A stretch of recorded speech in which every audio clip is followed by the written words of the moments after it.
Recording. Yes. Floor is Hello, yours. Yep. hello.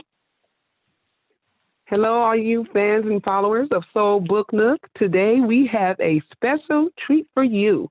Dara Kalima, also known as the community poet, is a loud and proud Bronx, New York resident who started writing at the age of 9, dedicated herself to the craft at 16, and locked into her poetic voice at 25.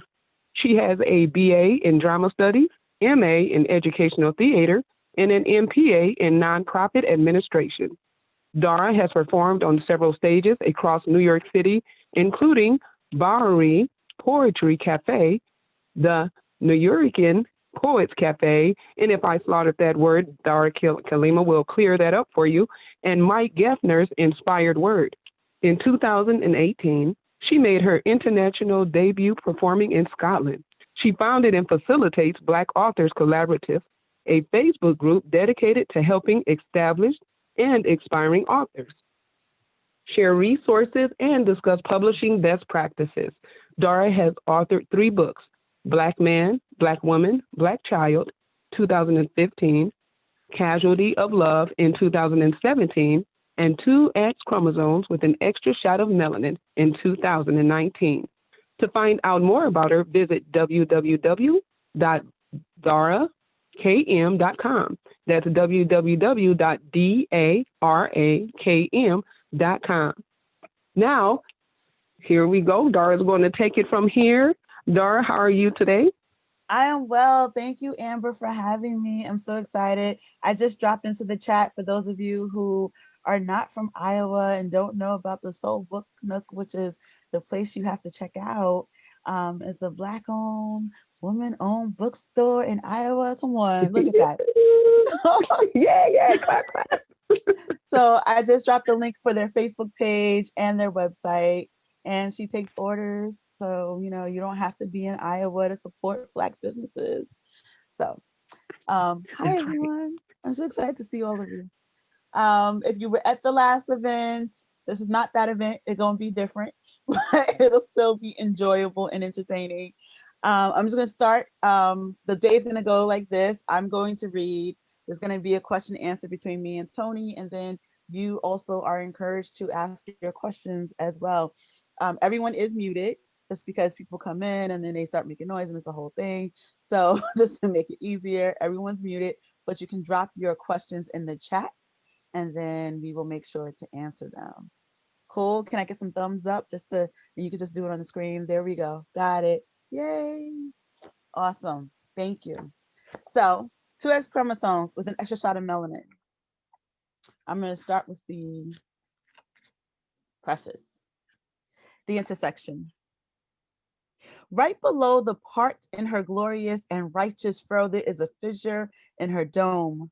Her skull is cracking. She is splitting into two from the stress and tension caused by opposing forces that require only parts. Like a paper doll caught in a childish political tug of war match, she is slowly being ripped in half, and she screams in anguish while fighting to stay whole, fighting to stay complete, but remaining intact and autonomous is simply not allowed. She must fall in line in one of the sides. There is no negotiation, no compromise. She, as she is, cannot serve their purposes. And so they pull. Back and forth they pull. Viciously and selfishly they clutch and snatch, both demanding that she be their pawn, both needing her to increase their numbers and serve their resources. What she wants matters not. It is inconvenient for either that she exists at the intersection.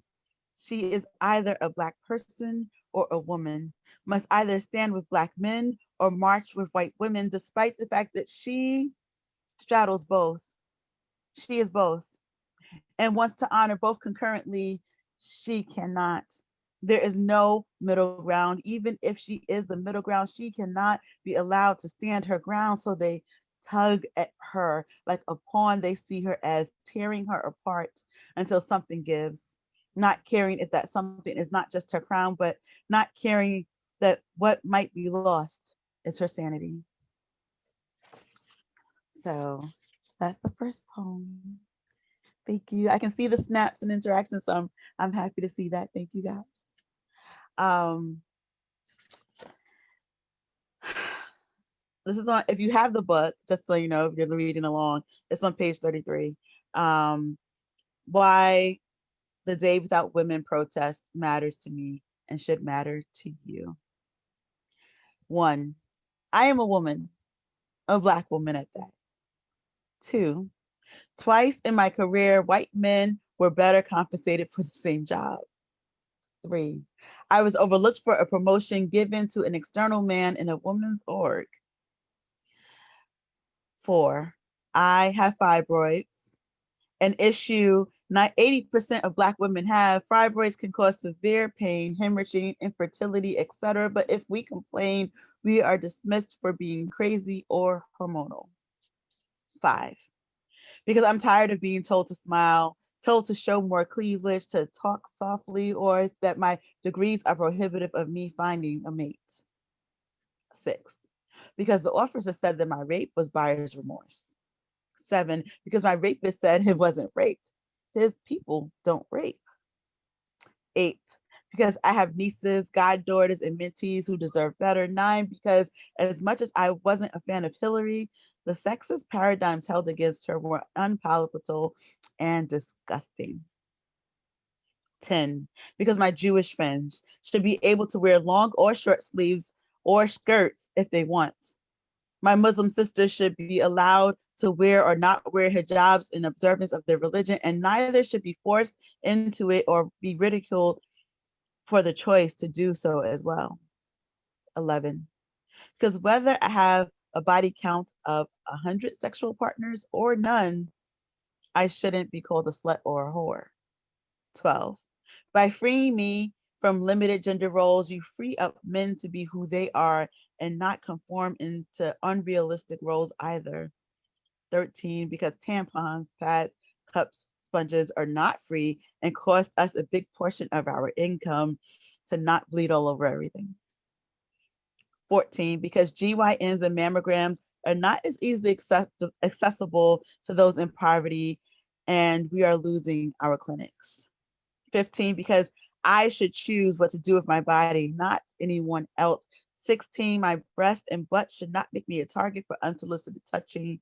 I didn't ask to be rubbed up on the train or be flashed while he handled his business on the bus. 17, because his list is longer than I can enumerate. 18, because though white women get diagnosed with breast cancer more frequently, women of color have higher mortality rates. Black women also have higher mortality rates during childbirth. Something is wrong with our healthcare system. 19, because birth control matters. 20, because sex trafficking is still a thing and it shouldn't be. 21, because no is no, not maybe, not yes, not kinda, not sure, it's no. 22, because equality is a right and is right. So that's I'm sorry, my eye is always burning. I'm gonna blame Tony for this because the last time we did this together, my eye was burning too and he didn't believe me. So we're just gonna blame someone else for it. He's not gonna agree, but that's okay. Um, so the removal of some from my vocabulary, which is on page 49, should you again be reading along. Just making sure I'm still in the same part of the book. Oh, we jumped from the Black, so that was the woman section. The book is broken up into 3 sections. Woman, Black, Black woman. So those first few poems were from the women section of the book, and now we're jumping into an Extra Shot of Melanin, which is the Black section of it. The removal of some from vocabulary. To say some and not all lets the collective actors off the hook and ensures things remain status quo. To say some denies the monolith they are while forcing others into one. To say some allows everyone to think they are special despite being parts of the hive. To say some allows for a majority individuality that minorities never get. To say some keeps predators and perpetrators comfortable at the expense of their victims, to say some distances people from the ways in which they have been bred into it, raised on it, benefited from it, and upheld it, to say some is a cop out. If some are comfortable with some, it is because they can remove themselves from the equation and can exempt themselves from analyzing just how complicit they are. To say some is to continue lying about how large of a problem systemic racism is. So thank you. I like seeing the snaps. And you're also welcome to like comment in the chat too. The chat's not for you guys to say stuff. I am sort of peeping down as well. So please feel free to engage. So I'm trying to like wipe my eye. Forgive me, guys. So current events. What is happening right now? Walter Wallace Jr. is the latest person who was slain at the hands of officers. If you haven't heard about this story, you need to go look up the story. But the gentleman was walking around with a knife. So clearly, but so much he can do with a knife, was gunned down as they were interacting with him. Years ago, I was part of, thanks to Carrie, who's actually on the call, part of a project. Oh my goodness, what is it? What was it, Carrie? Something for the dead. And I looked it up multiple times for this day today, and I cannot remember the name of it. But it was a really awesome project where we spent about 2 months, maybe 2.5 months. She got a bunch of different poets to write poems about people who were being killed by gun violence. And so I wrote this poem back in 2015 about somebody else who was mentally ill. Mind you, again, 5 years later, we're still here. Kamal, Laments for the Dead. And thank you for having me be part of it. That was the event. And Bree also is part of it. She's also in this conversation today. At 26, you were too young to leave us, too young to have the trials you faced, too young to be victim of a system that waited for you to hurt others before providing you the aid needed. Neighbors, friends, and family desperately tried to come to your aid, to rescue you, to save you, but the system went deaf to please. The system turned a blind eye. The system designed to help failed you. And rather than intervene, their inaction ushered you towards the grave. Neighbors, friends, family, and strangers mourn you today. Today, your injured family is nursing physical wounds and emotional hurts caused by the circumstances that led to your demise.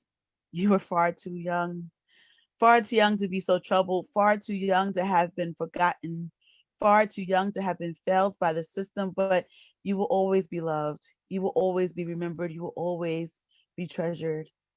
The turmoil has ceased. There will be no more yelling. There will be no more wandering. There will be no more internal warring. You are home in Father's arms. Peace is finally yours. Calmness now resides. Those left behind will always mourn. Those behind will always remember.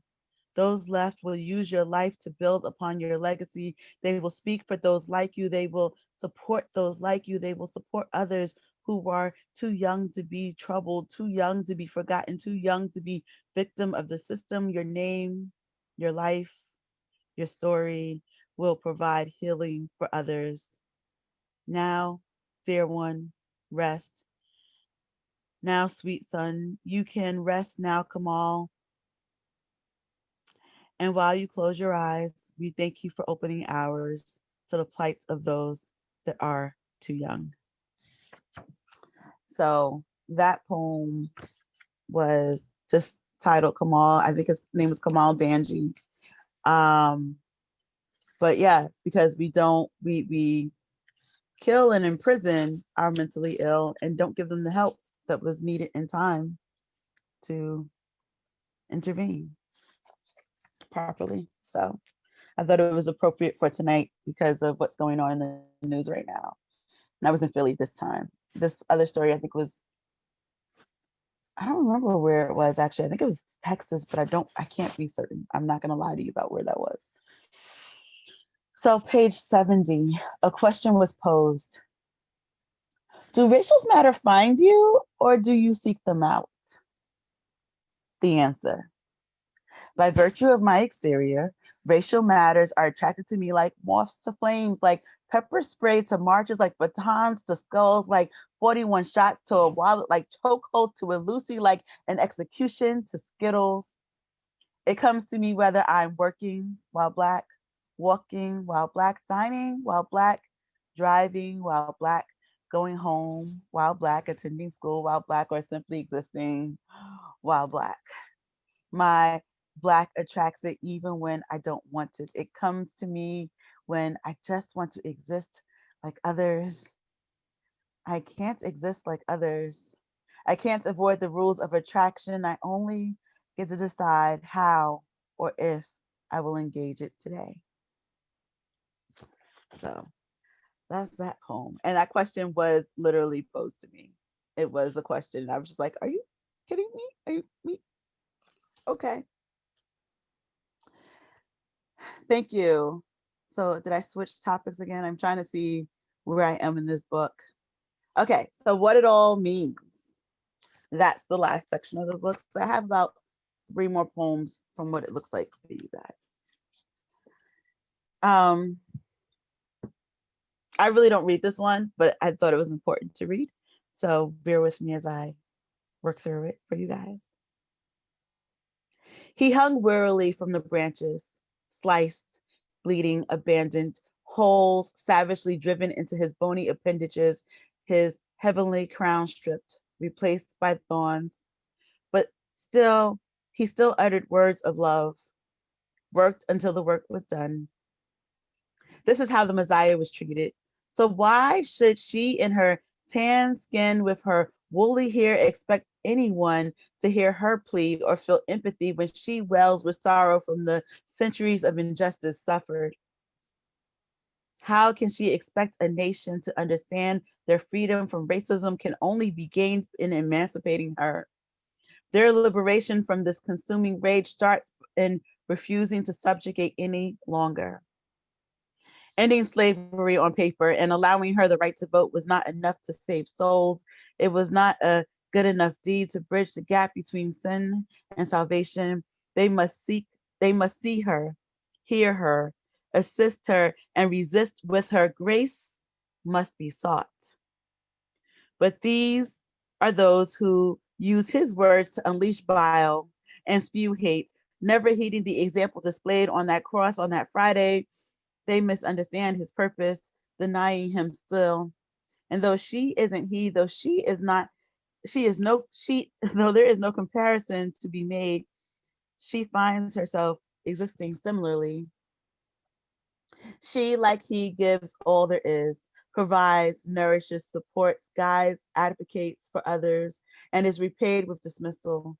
Contributions used as resources of humor and humiliation.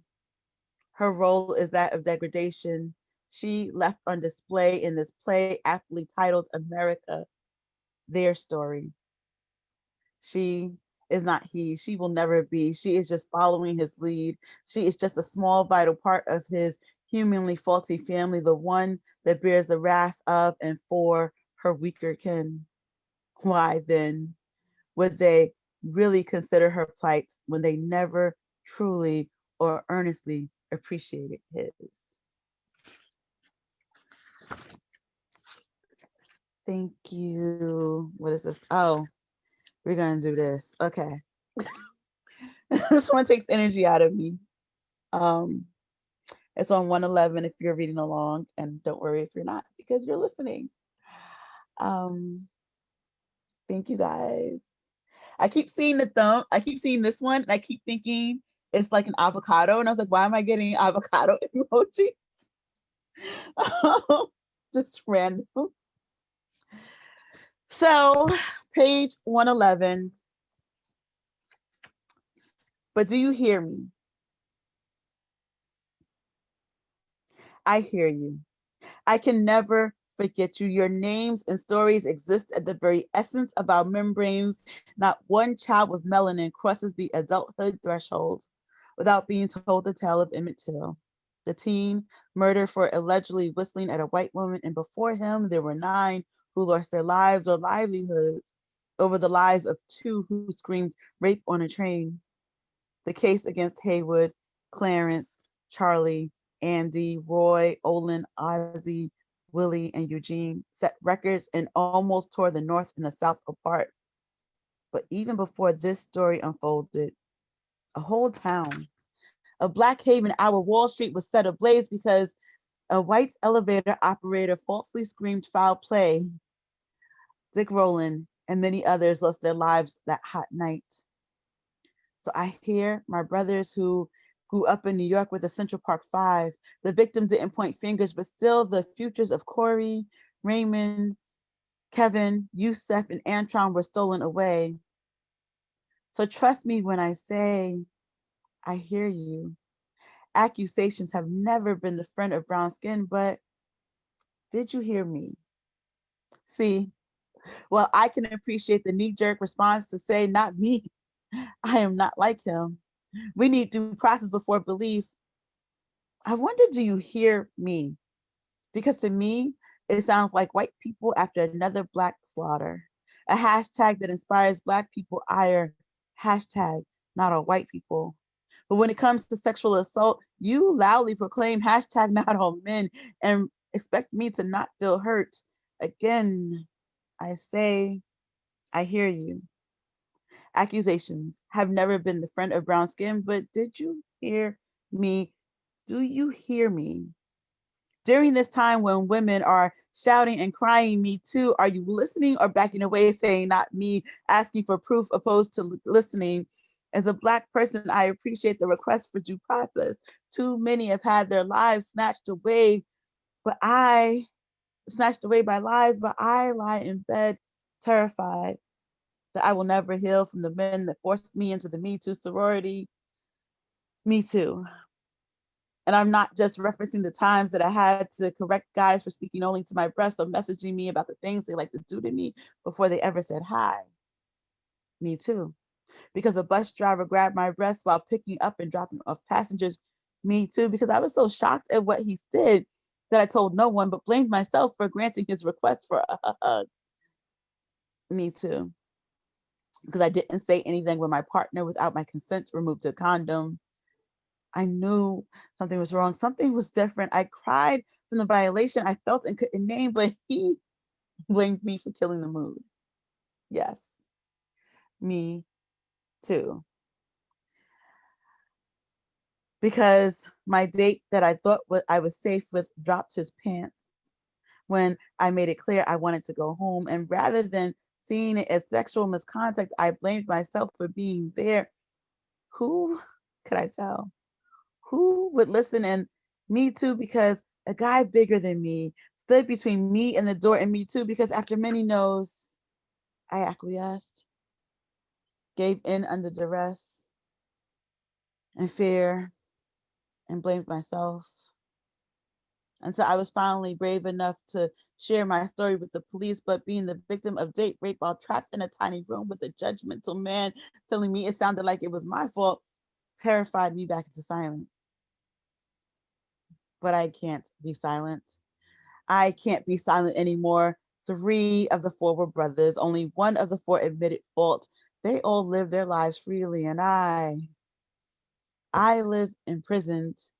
I have so many safeguards around me physically and emotionally. I stand in crowds checking faces for him. I tell mutual friends that to him I don't exist. I can't take a cab without making sure he is not the driver. I live in fear, and I will never get justice, but I do get, well, can you prove it? Deeds done in the dark are done in the dark so that they can remain in the shadows of the dark. So the boys club prevails when I am asked what I wore, why did I stay? Did I say no? Why didn't I go? Tell me the details and I'll tell you if it was rape. People lie, I can't prove it.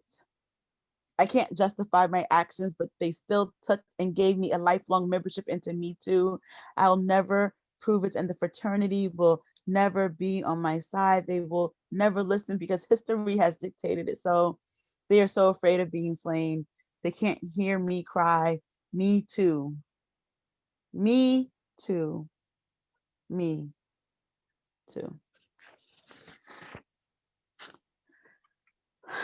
So that's that poem. Um, it always takes a lot. It always takes a lot. So um two more, two more, and then we'll move on to the next portion of the evening. So this book is titled Two X Chromosomes with the Extra Shot of Melanin. Um, a couple of years ago, I was trying to find a really funky way to say Black women, and I couldn't think of a really cool way. And then I was like, oh wait, two X chromosomes with extra shot of melanin. That's we'll do that. I think it's funny my book is disappearing because of the green screen. So I I wrote this poem called What It All Means. And then that led to the title of the book. Because the original title of the book, and I don't know what's going to come next, but was Life at the Intersection. And then every time I read this poem, people didn't get that the title was What It All Means. All they hung on to was the two X chromosomes with extra shot of melanin. It's sort of like the Raisin in the Sun poem, because everyone thinks of it like what happens to a dream deferred. So everyone thinks of a dream deferred as the title of the poem. It is not the title of the poem. Page 123, What It All Means. Two X chromosomes with an extra shot of melanin means having an impossible beauty standard applied to you as you were told to tame your natural mane in order to pass, to get promoted, to be attractive, to be accepted. Two X chromosomes with an extra shot of melanin means having to suppress the needs of half of yourself when interacting with either the double X or melanated communities. You are to boast the numbers, but your specific issues are never to be addressed. Two X chromosomes with an extra shot of melanin means being told, you remind me of Sandra Bland, while pulled over by flashing lights and having to pretend as if your life wasn't just threatened. Two X chromosomes with an extra shot of melanin means being catcalled and told to smile when you just want to be left alone, and then standing strong when you are called a bitch because you didn't respond with docility. In your mind, you hope that's the only penalty you pay, that he won't shoot you because his ego was too fragile to handle your rejection.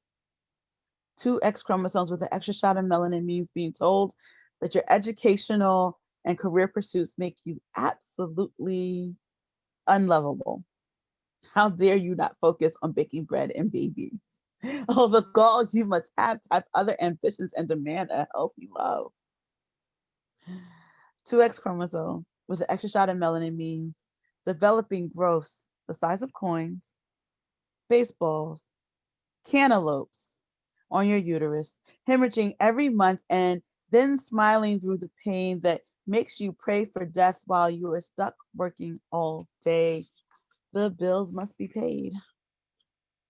Two X chromosomes with an extra shot of melanin means being called President TJ's mistress when you were his rape victim. It means the curves are, and it means your curves are a museum exhibit, and your stolen genes cure them all.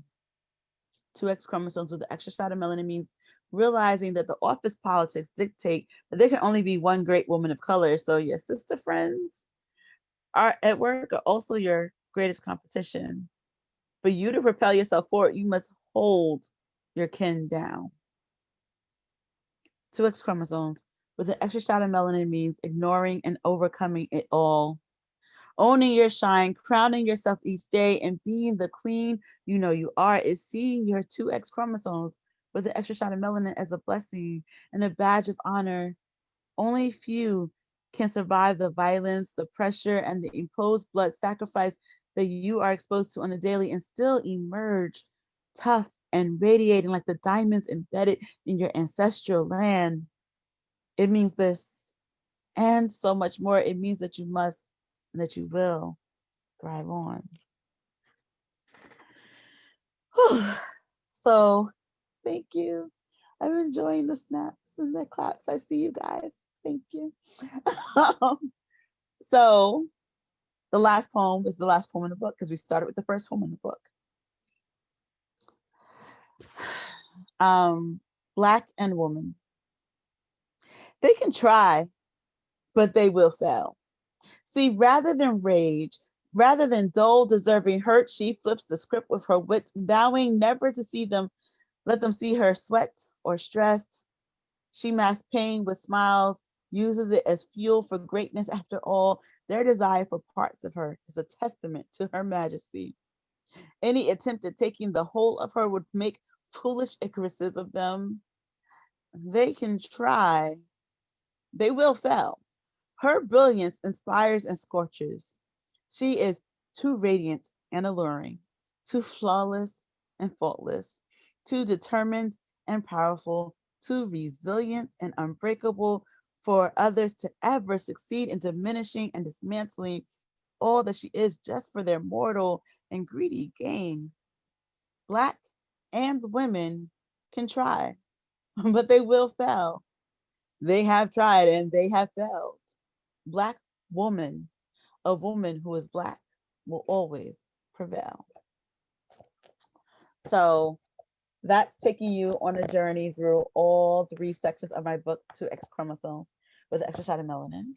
And because I didn't want to talk to myself and seem like a crazy person, before we take questions from you guys, I've asked my dear friend, my partner in crime at this point, at least in literature, Tony, to facilitate some questions that he has prepared for me.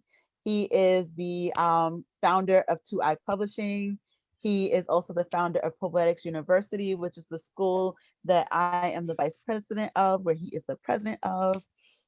So we spend a lot of time working together. And Tony, lay some questions on me.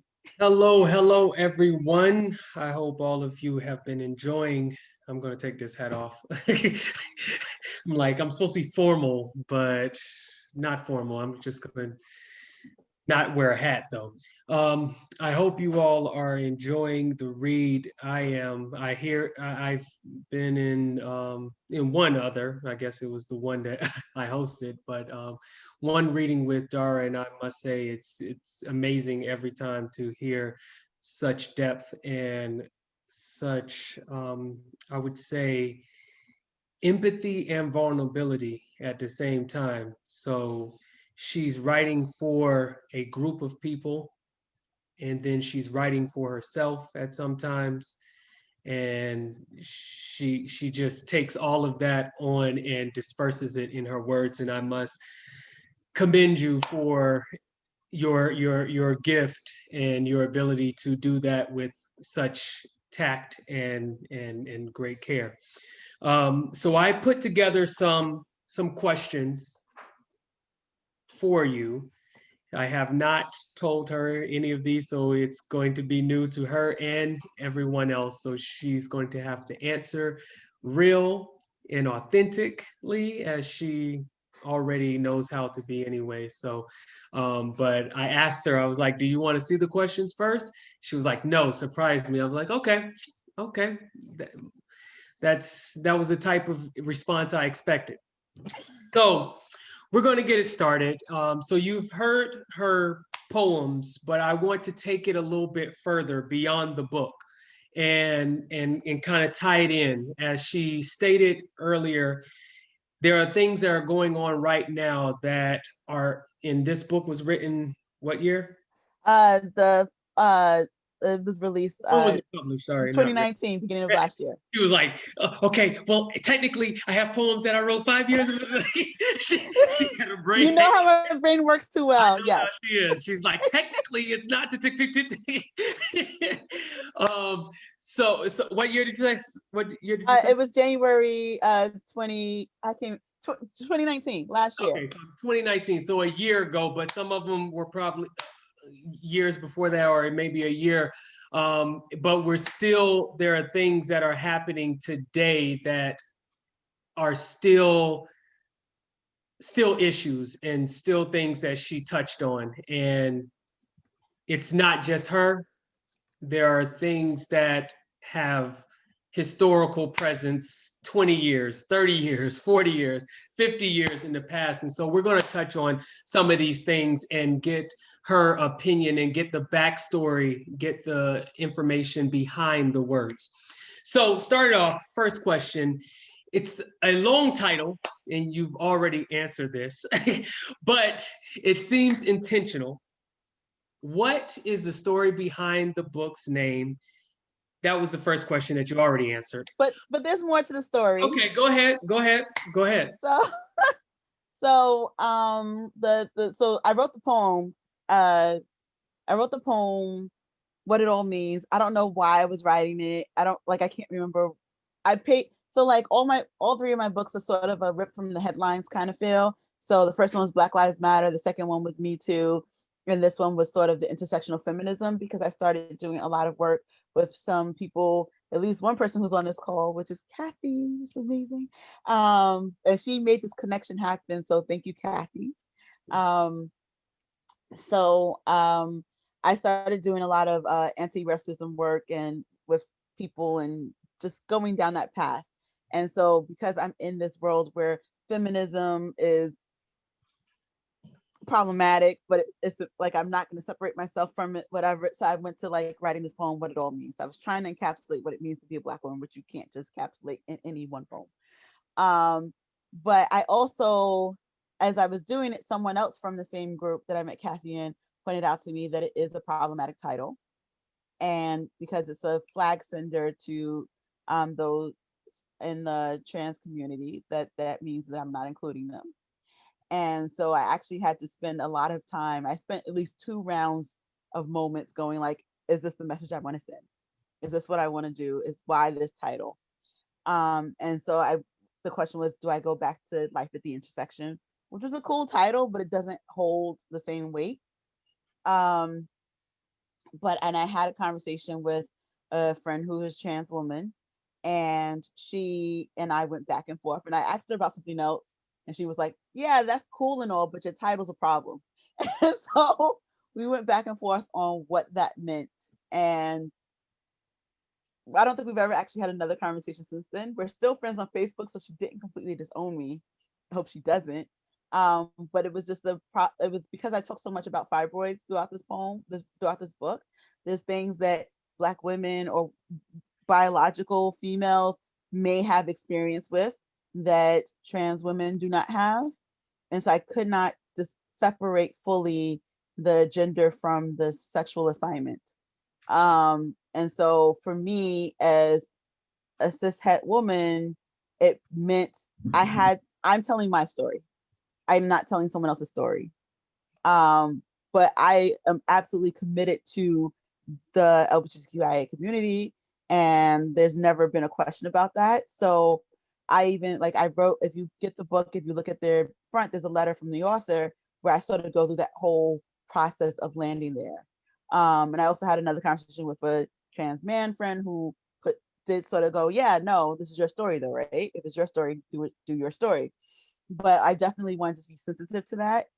But in the end, it is my story and it is my experience. And so it's just kind of where we land with the title. Okay. Yeah, but I'm proud of it still. That was a question that was already answered. So that was the other half of the answer. Now we're going to have to go to the other part of this question, which is there was 2 questions after that. Were there other titles you considered, which you just explained? But what are some of the comments you have gotten from just the title? Cool. So when I did speak to the trans woman, from readers, sorry. Yeah, I got you. Okay. But when she and I talked about it, we played with, so I already had Life at the Intersection, which is why the cover looks the way it does, because it's sort of about the intersectional feminism. So that already existed. She and I played with Women with an Extra Shot of Melanin, and we played with those titles. It was on the table. It doesn't land the same way because you're mixing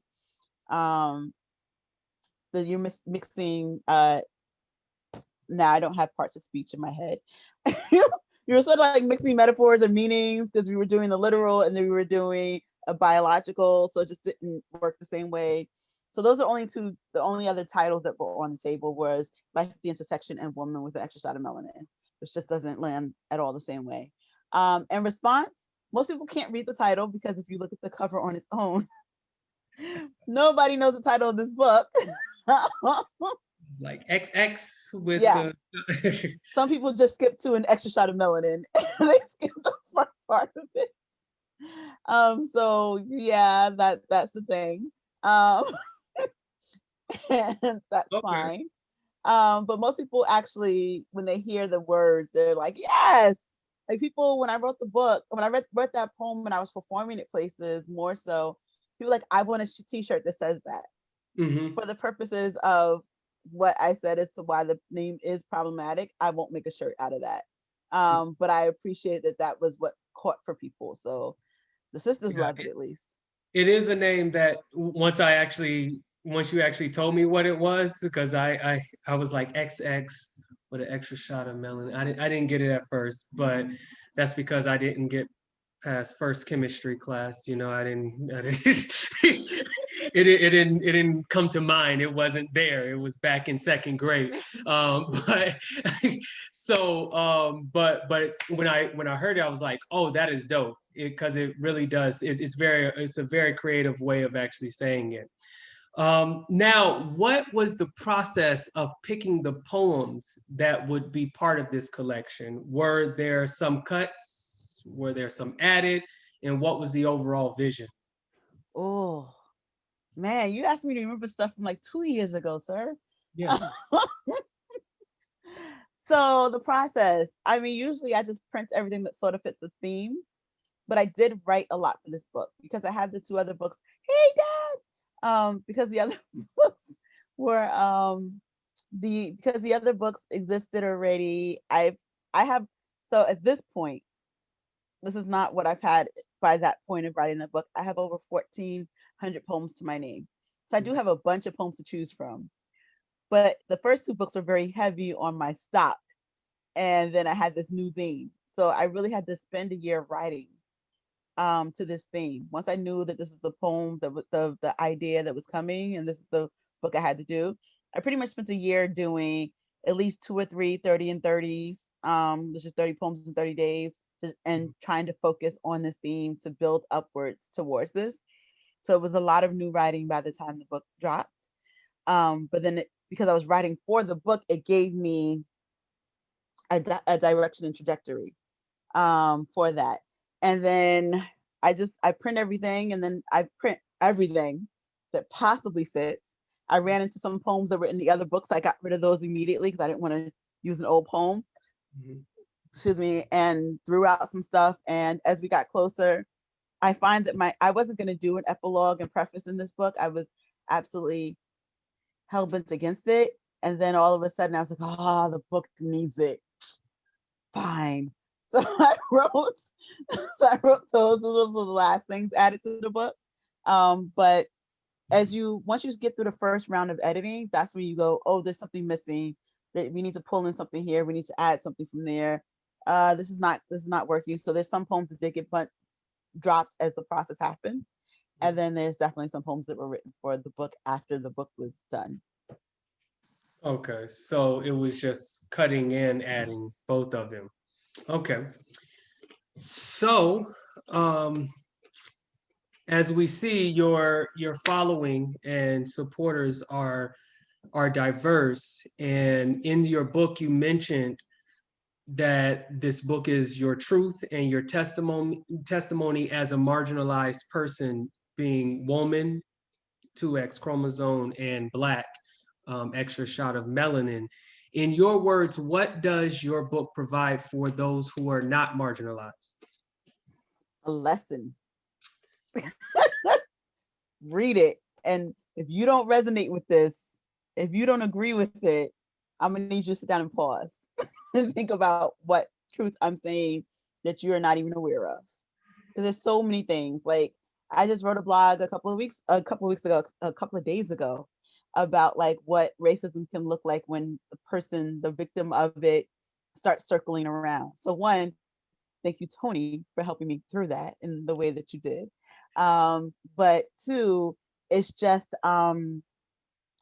there's a whole experience, and it trickles down from the big cross burning that's of past to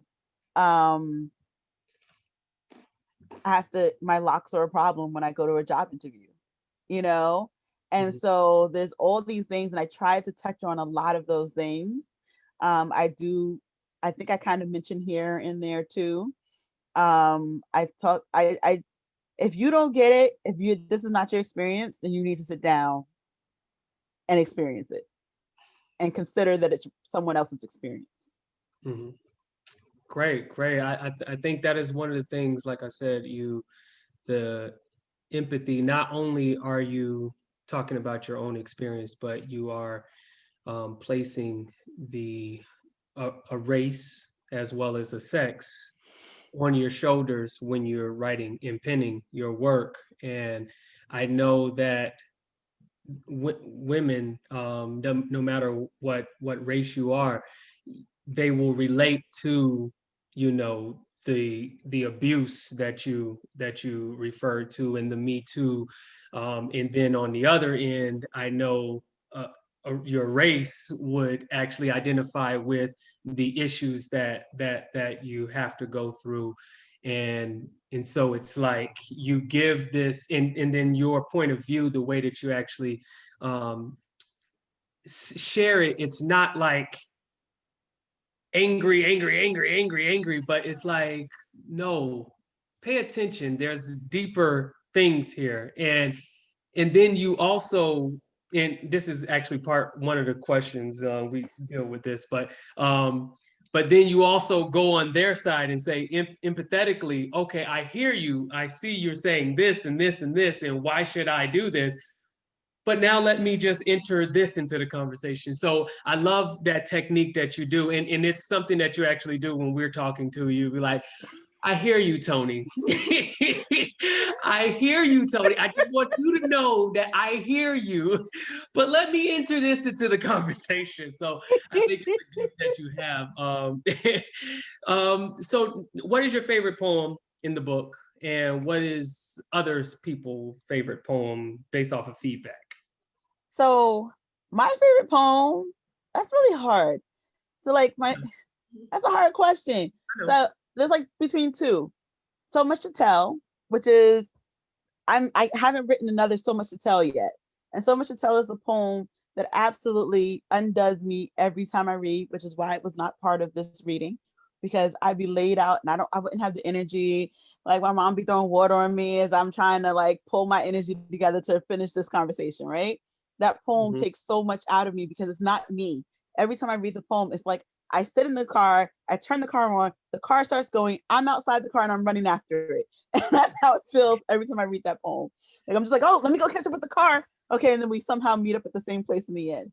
But my favorite poem that I couldn't do on Zoom because I've now made it a call and response poem is what is it called? Oh goodness, I don't even know the name of it. That's terrible. I'm a terrible writer of poems that we can't remember their babies. Futuristic fiction, which is I'm looking forward to the day when I am free, and I don't mean the boss is out, so I get to relax free. I have so much fun reading that poem because someone else did a different poem around me, and they made it a call and response, and I was like, oh wait, I can make everyone say free. Zoom is terrible when everyone says the same sound at the same time. So it doesn't really work the same way, which is why I was like, I'm not. And now that I've had people do it as call and response, I can't do it on my own. So I gotta like, I don't read it for like, I haven't read it since we've been digital because it just doesn't land. I need everyone to be like, yes, free. And like, it's so much more fun. But yeah, I think those are my two favorites. Great. So this question here: when and where I enter, the impact of Black women on race and sex in America by Paula Giddings. I told you about that book. gives testimony of Black women's influence on American history and her evolving place in American society. Your book was written some time ago, and which was last year, or it was written over years, but it published last year. And hers was in 1985. But some of the same themes and topics are present in both. No, even though they're separated by decades. Yeah, decades. I was making sure I didn't say centuries. Okay, so do you believe your perspective has changed on any of the topics expressed in your book? Progress or regression? Is history repeating itself for Black women specifically? And which poems have stood the, actually there's a lot, this is a multi-level, but which poems have stood the test of time? Explain. So I haven't read that book. Thank you for throwing something at me that I can't say I'm I'm familiar gonna with. push it again. Carla says it's a great book and it's excellent, so good to know. So and you put like 5 questions into one question, like I can remember the first one anymore. Do you believe your perspective has changed on Since writing the book of the topics expressed in your book, whether progression or regression? Have we gone back or forward? So no, I don't think my topics have, I don't think my opinion has changed because I'm pretty steady. I'm like there was that whole test about how liberal are you, and I wasn't like all the way at the extreme, but I was still pretty far extreme. So I may be a little bit more liberal. But that was only a year ago too, or in a few years since I wrote all that stuff. So not much is changing. Not my opinion's not changing much. My writing is changing since then, and I may be getting more pointed or more. The book is still pretty pointed. I'm maybe just pushing the envelope a little bit more, in who I'm addressing or playing with perspectives a little bit more as I write. But I'm still pretty much where I was. I don't think history is repeating itself. I think it's just doing what it does. Like you can't repeat something that never stopped. We've always paid Black women less. We've always ignored them. We've always critiqued their hair. We've always demanded them to be a certain way. We've always been, sexist and racist against them. So you can't repeat something that never stopped. Like we stopped wearing bell bottoms and then we started wearing them again.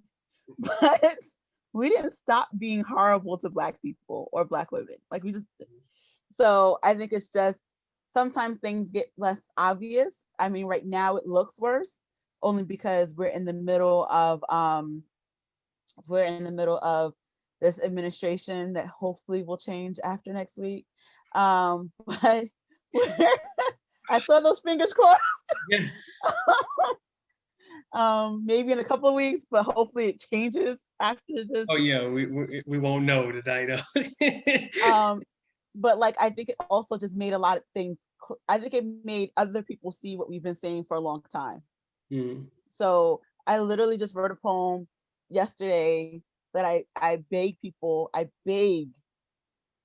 for me to be wrong, because I had a conversation a couple of weeks ago, like when George Floyd died, which I guess wasn't a couple of weeks ago at this point, but where someone who's not from, she was raised on the continent, and she's not, she hasn't had to experience a lot of what we're now seeing lately her whole life.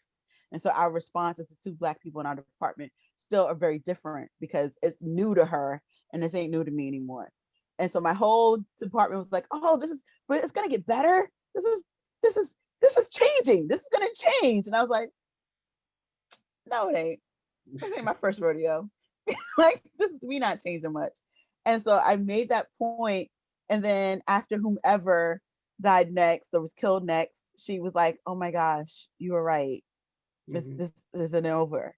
And I really want to be wrong. And that's where that poem is saying, like, I'm right about a lot of things, but this is the one thing I would love for someone to prove me wrong about. So no, nothing's changing in my opinion, which sounds very pessimistic, and that's not my goal per se, but just to say that like hopefully it's getting better, or maybe people can't be so blind to it, thankfully, to this administration. So as horrible as it was, I'm actually grateful to, can't say those words, can't even say the number, can't get sound out of my mouth, but I'm thankful to the current situation in which we're in, not because it's good, and it's because we have been saying this is a problem for so long, and no one has believed it. Yeah. And no one has seen it. And a lot of people have walked around with blinders, like, nah, it's not that bad. Yeah. We've been saying this for a long, like, this is not new. Ain't nothing new, nothing's new about this. So I think I answered all your questions. I don't know. You asked something. Yeah, Okay, good. You did. So on a lighter note, I guess, Black Girl Magic is one of my favorite poems in the book. And I would like to know, where were you in life, even physically, where were you when you wrote that? And who is your listener? That's an amazing question. I don't know. I wrote it. I don't know why I wrote it. I don't know any reason. I think because I think I wrote it for the book. And I think I wrote it because I'm tired of writing the pain stuff, and I always write the pain. So as a writer, I try to write the things I don't normally write, or the things that I'm not most comfortable with. So I tried to write, I tried to write Black joy poems lately. Not so easy to pull off when you're not in a particularly joyous place. But like trying to stretch into places that I'm not particularly comfortable, or that I don't default to. So I think I wanted to just be like, I got that. And so like it's inspired by We Real Cool. And it's because if you read the poem, it's like, I got that Black girl magic, that, and like it hangs, every end of the sentence hangs purposefully, so that you're forced to sort of pause and then pull into the next line, just to have like a bit of a swagger to it. Yeah. And so it's a fun poem. I do enjoy it, but I was here in New York. I don't know what made me write it, but I think I wrote it for the book because there's a lot of tragedy in there. And I want to be like, yo, we fly. Yeah. Come on. Why are we not celebrating? So I think that was me trying to celebrate a little bit. Well, I think it did that, and that's why it's one of my favorite, of course, because Because you're a positive dude. Positivity tea. So we're gonna do two more questions, and then turn it back over to you for closing. Or if anyone in the chat has a Yeah. question, now's the time to also throw that into the chat so that we can respond to that. Trying to see which two I'm going to give you. So earlier, the reason why I asked you that question, as far as if anything has changed, is because of the current climate. While we do have Trump, and we do have Black Lives Matters happening, we still also have a Black woman running for vice president. And so with that kind of contrast, it's like, where is the testimony now for the Black woman? Wow. And I know and I'll bridge two things together, because two of the questions, because your book, sometimes you're speaking to white society, sometimes you're speaking to Black women, sometimes you're speaking to Black men, Black people, and sometimes to yourself. And so with this testimony for Black women, it like, where in this climate right now, where is this testimony now? Like, because while you could say we still haven't gone anywhere, but there's something monumental that's at stake right now that really is, I think, is a progress for Black women, in my personal opinion. So, I'm hyped. Someone said to me, we were talking about, oh, I know who it is. I'm not going to out them, but someone said to me, oh, they're most definitely voting for Kamala. And I was like, don't, and she goes, oh, Biden. I was like, Don't worry, I'm voting for Kamala too. Um, so, um, so that said, yeah, I mean, as you can't deny what's happening, and I think you only see the things that are good happening because we've seen such bad too. So we got to celebrate these moments that are happening on in any way we can. So I just think the book was written to, in some ways, not make ourselves feel so lonely and to let us know that we're not going through this alone, right? So it's like there's bad, there's good. Like I wrote one of those poems about walking down the street because one guy kept saying hi to me every morning and said nothing to anyone else. And I had to change my direction into the office because I was tired of getting greeted every morning by this one person. So like things that we go through that dudes are not going to necessarily realize because they didn't want doing it, you know? Mhm. So kind of like I want it to be like, but we good and we don't have to be these things. And we like, and that's why I end on the poem that I do. Like everyone else can try, but they gonna fail because we fly. We Yeah. really are fly. We take on so much and we excel out of everything we do. And so it's great that Kamala is where she is. And I really hope, I don't hope because it sounds bad to hope that she ends up being president because that sort of wishes ill on but you know what I mean? The following year, she's young. The following Yeah, term, sure, or sure. 8 years later, I don't know. We still be good. But like we also can't deny that she's an exception. And she's an exception just like Obama was an exception. And I'm not at all discrediting their blackness at all because no matter where you from the diaspora, if you look anywhere remotely like this, if you tan instead of burn so quickly, like then you black. I'm with you, right? But like she does not come from the African American tradition, nor did Obama. And so they had different training, they had different lessons, they had different hurt or understanding or paradigms feeding who they were going to be. And I'm not saying anything, I'm not putting them on pedestals and I'm not taking away from them at all. That's not my goal. But like there's so many of us who, even like when you look at how uh awards are given away at schools, scholarships or whatever, right? They're for minority people, but it's usually your international. It's your international black person. It ain't coming to me as the person from the Bronx, you know? So we have to look at like, we can praise these people and please praise them because they done worked their butts off. They done did everything to get where they are and they're exceptional for sure, but they also often the exception. Mm-hmm. And so we have to keep fighting until we become the rule. Mm-hmm. And I'm not saying we rule in everything because that's a whole different issue.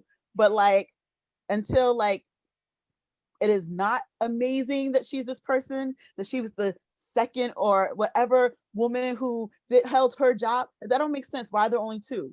Mm-hmm. By the point that she got to, like, why we got a long ways to go. That's all I'm saying. Gotcha. Okay, well, this is the last question. Is usually how I end every event or whatever when it comes to books. So list 3 things you want a person to walk away with from reading 2X chromosomes in an extra shot of melanin. I wrote You're XX fired. and I threw myself off. You're fired. So 3 things, and then I'm done. Thank everyone for your attention. I'll let her answer the question. If you want to follow me, I guess is Yeah, this? you're in there. We've been If you, dropped. oh, I We think didn't I put your saw some. we didn't put your IG. We put your website because I didn't know which one you wanted to do because you got like 15 IGs.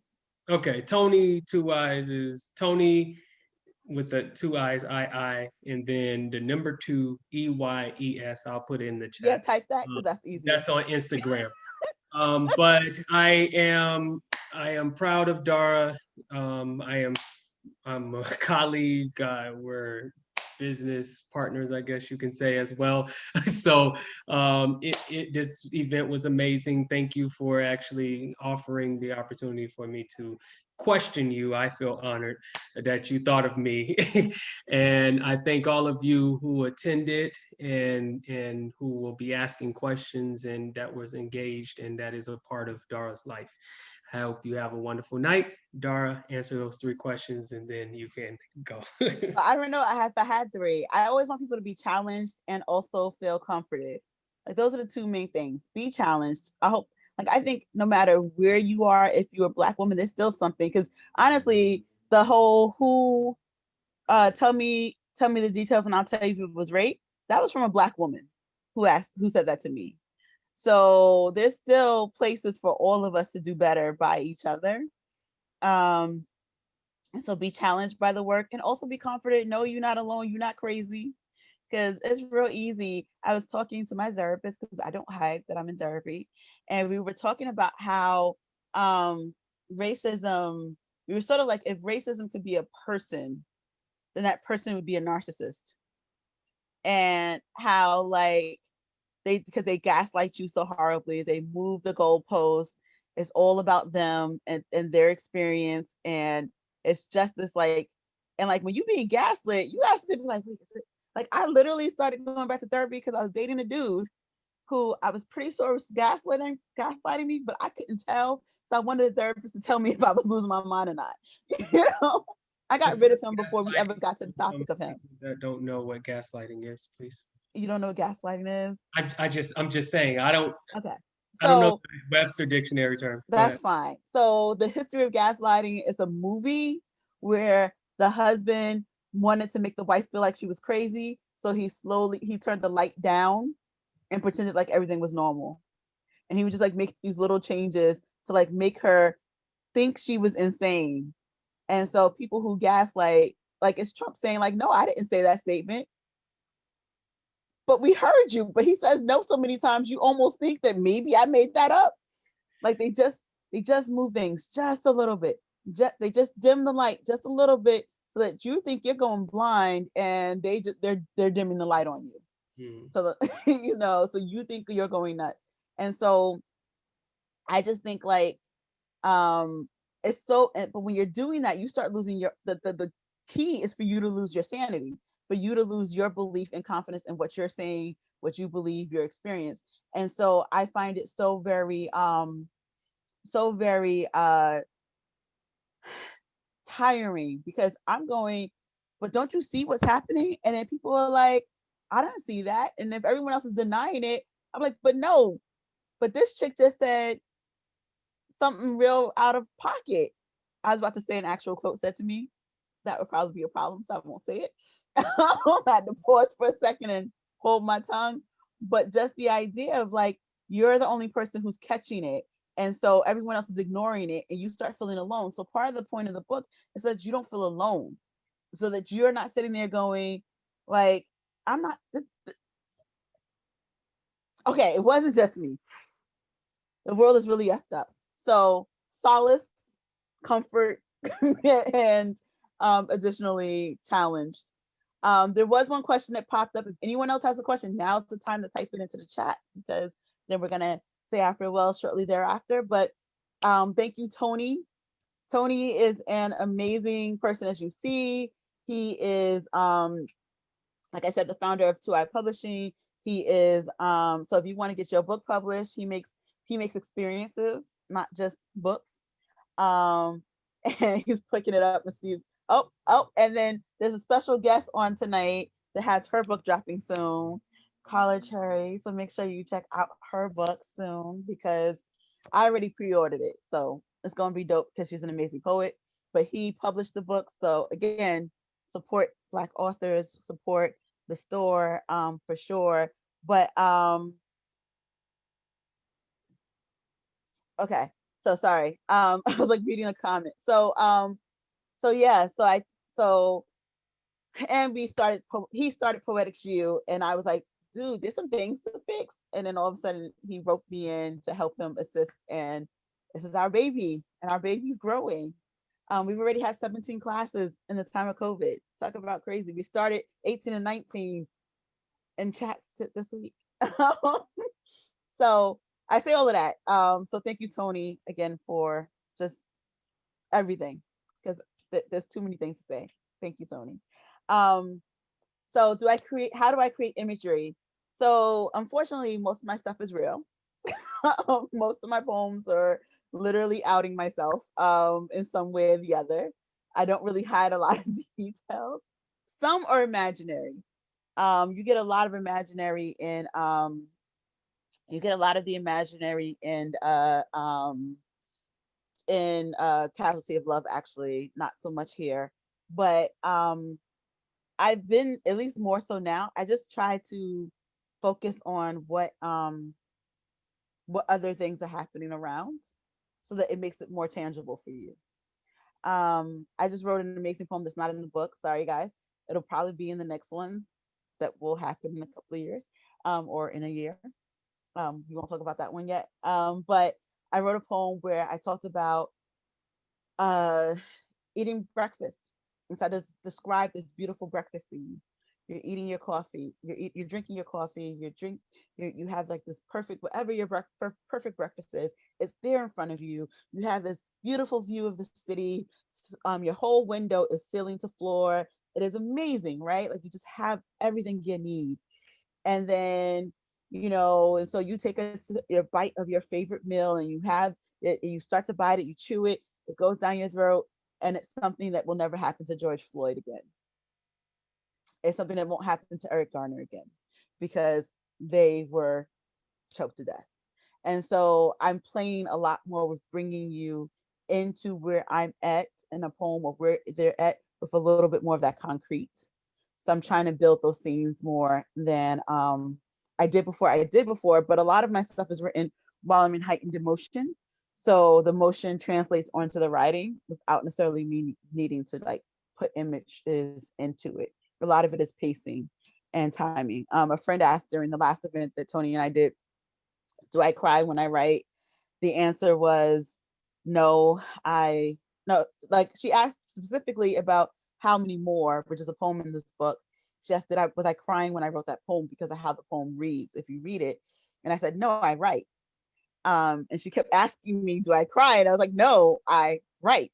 And so I wrote, I write in a heightened state oftentimes. So therefore, because I'm trying to get it out of me.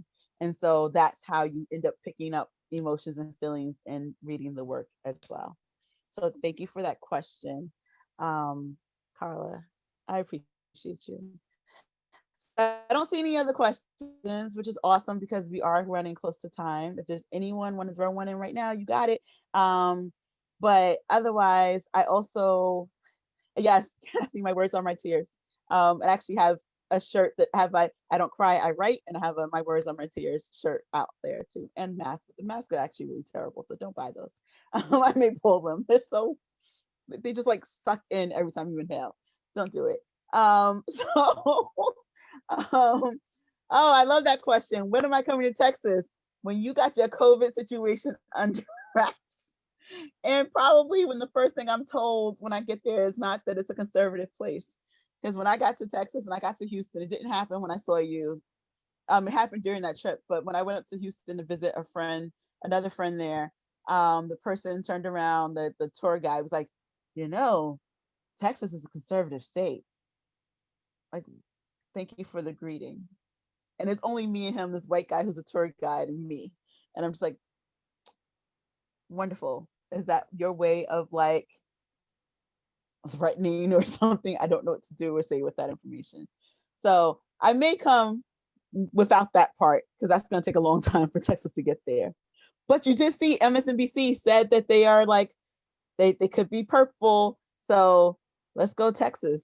But let's get COVID controlled first. And then I'll make it anywhere.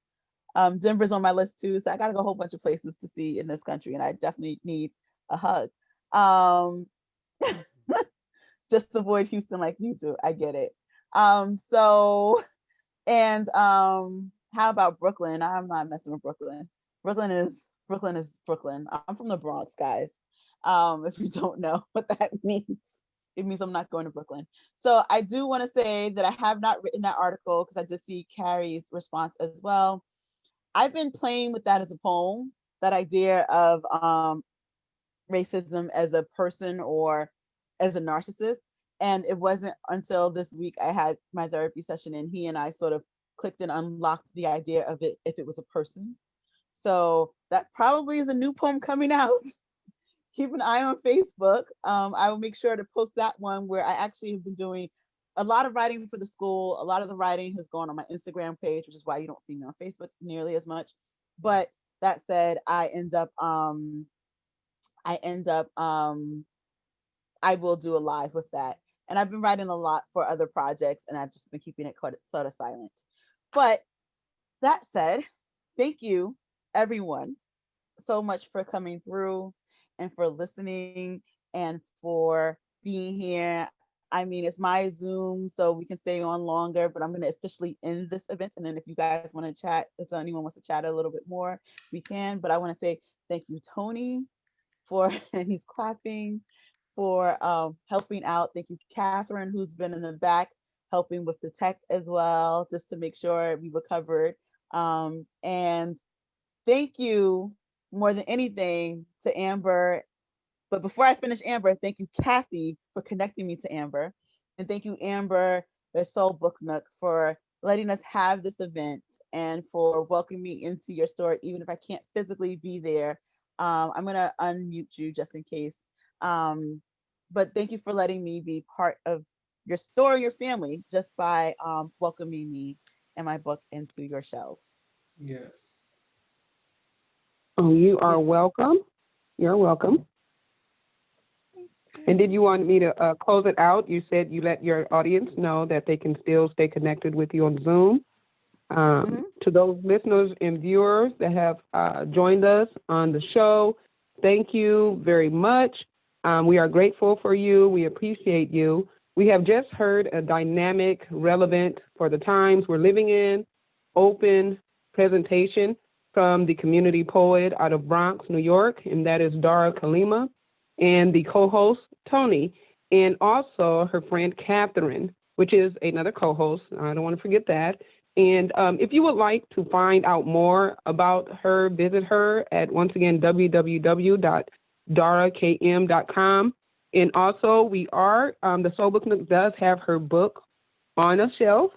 You can find it very easy. As soon as you come in the front door, they are on the desk facing the door. So if you would like a copy of her book, feel free to visit the store. Our store hours are listed. This has been a great presentation, and I hope everyone that has listened, joined in, has gained something from it. That's why we allow authors to introduce their material. And these days and times, we need to speak into each other's lives with love and openness and honesty. And let's share the love with one another. And we have enough hate and all that going around. We're in this together. It's about humanity. So, Dara, thank you for your presentation. I wish you well. And Tony, I wish you well. Catherine, I wish you well. And remember, audience, take care of yourself physically, emotionally, psychologically, and just be well. As far as the Soul Book Nook, we are going to sign off. Thank you.